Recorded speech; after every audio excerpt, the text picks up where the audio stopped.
Hammerhead, oh, ganda. Kaya gandaan, malalaki na. Nandito kami kina bro Edwin. Nasira yung filter ko. Oo. Yung, di ba, yung fountain doon, hinugot ko yung ano para lang lumiwalag ng konti yung tubig. In-order ko na sinabi kanina. Pero pag dumating na yung filter mo bro, lilinaw yan. Wala pa yung filter, no? Wala pa. Saka-order ko lang kanina eh. Yun, tiger barb, hammerhead, goldfish, koi. Koi ba yan, karpa? May muli, no? May bubble eye na molly. Ganda yan. Dami gapi yan sa taas lahat, oh.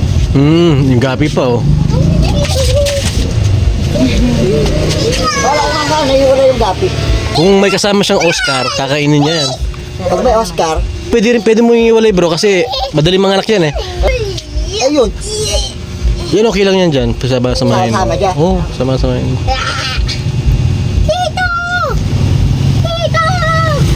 Di na ako mag-aquarium. Nilinis ko lang. Katol na, yung katol.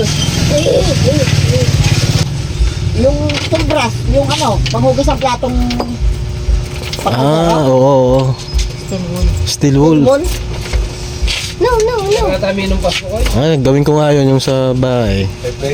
Nalinis ko siya. Para makita ko yung hamster. Doon ko ilalagay yung mga hamster eh.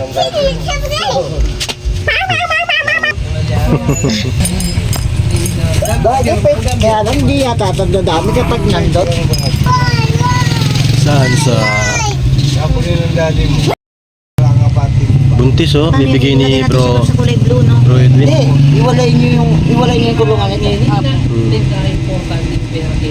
Oo, kasi pagka nagkaroon siya ng anak, katulad nung ano, kasi naglalabas yan, 9. Tapos pagka hindi niya kaya, kinakain niya pagka na-stress. Ano mo lang siya, ibali ng hanggang mga anak. Tapos pagka tumubo na yung balahibo, doon mo na lang Titignan. yan. Pwede mo na ano yun. Kasi may stress sila kapag Huwag mong papahawakan yung anak hanggang hindi nagkakaroon ng balahibo na tumatakbo-takbo. Hayaan lang. Hayaan mo lang. Kasi pag naamoy niya yung amoy nung kamay nung humawa. Nakita ni Chino. Oh. Ayun no.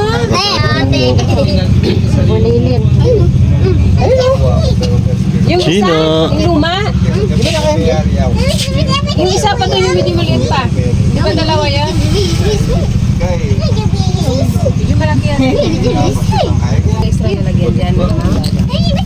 Yung mga mataas mo. Dudumi, lagay mo kay kuya.